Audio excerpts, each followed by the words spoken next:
اعوذ باللہ من الشیطان الرجیم بسم اللہ الرحمن الرحیم۔ سورہ حجر کی آیتیں پڑھ رہا ہوں، آیت نمبر 94 سے لے کر آیت نمبر 99 تک۔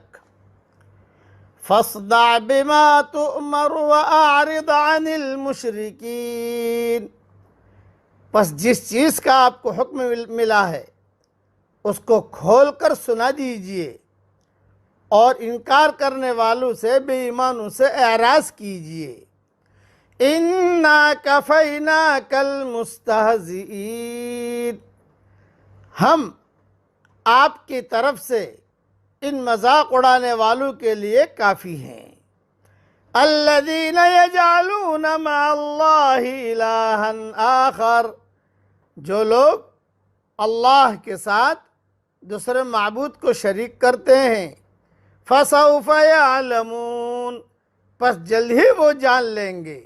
وَلَقَدْ نَعْلَمُ أَنَّكَ يَضِيقُ صَدْرُكَ بِمَا يَقُولُونَ، اور ہم جانتے ہیں کہ جو کچھ وہ کہتے ہیں اس سے آپ کا دل تنگ ہوتا ہے۔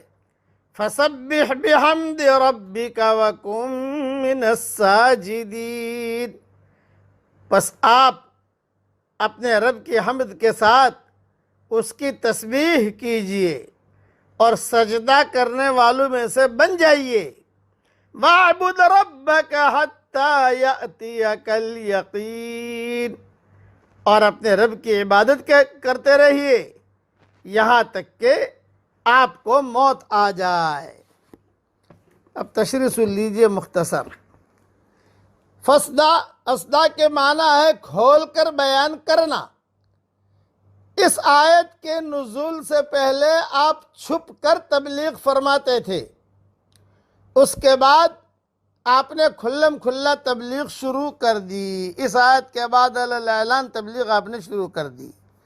بے ایمان آپ کو ساحر، مجنون، کاہن وغیرہ کہتے، جس سے آپ صلی اللہ علیہ وسلم کو بہت تکلیف ہوتی، اور فطری طور پر ہونی بھی چاہیے۔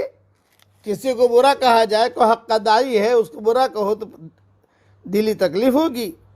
تو تسلی دیتے ہوئے اللہ تعالیٰ نے فرمایا کہ آپ حمد و ثنا کریں، نماز پڑھیں اور اپنے رب کی عبادت کریں، اس سے آپ کو قلبی سکون بھی ملے گا اور اللہ کی مدد بھی حاصل ہوگی۔ سجدے سے یہاں نماز مراد ہے اور یقین سے یہاں موت مراد ہے۔ ساجدین کہا نا، اس سے جو ہے نماز مراد ہے۔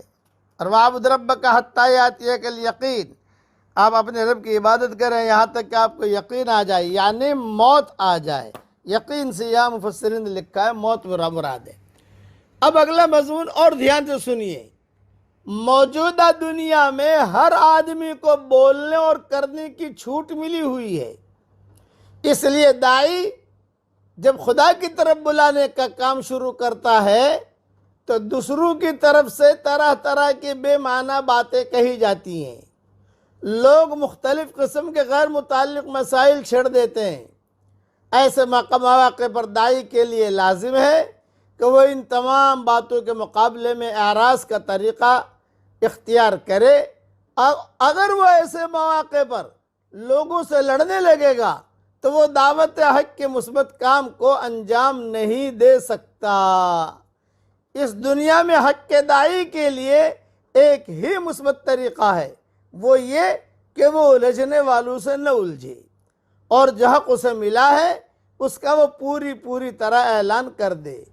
ہر اس بات کو وہ خدا کے حوالے کر دے جس سے نمٹنے کی طاقت وہ اپنے اندر نہ پاتا ہو۔ دنیا کے ناموافق حالات جب اس کو ستائیں تو وہ آخرت کی طرف اپنی توجہ کو پھیر دے۔ انسانوں کی بے اعتنائی جب اس کو تنگ دل کرے تو وہ خدا کی یاد میں مشغول ہو جائے۔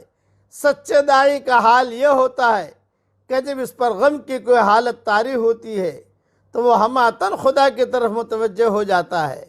جو چیز وہ انسانوں سے نہ پا سکا اس کو وہ خدا سے پانے کی کوشش کرتا ہے۔ نماز میں خدا کے سامنے کھڑے ہونے سے اس کو تسکین ملتی ہے، آنکھوں سے آنسو بہا کر اس کے دل کا بوجھ ہلکا ہوتا ہے، خدا کے ساتھ سرگوشی میں مشغول ہو کر وہ محسوس کرتا ہے کہ اس نے وہ سب کچھ پا لیا جو اس کو پانا چاہیے تھا۔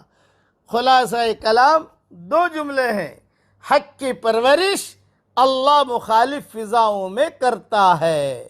بس حق جو ہے مخالف فضاؤں میں پلتا رہتا ہے، حق کی دعوت دیتا جائے، نامناسب حالات آئے اسے جھیلتا جائے اور معاملہ اللہ کے حوالے کرتا جائے۔ افوض امری الی اللہ، یہ آدمی کہیں پر بھی اٹکے گا نہیں، وہ چلتا رہے گا، اور اگر بعض سے کوئی الجھن میں پڑ گیا وہ الجھن میں ہی پڑے گا، پھر آگے نہیں بڑھ سکے گا۔ اللہ تعالی حق کی دعوت دینے کی ہم سب کو توفیق عطا فرمائے، آمین۔ وآخر دعوانا ان الحمدللہ رب العالمین۔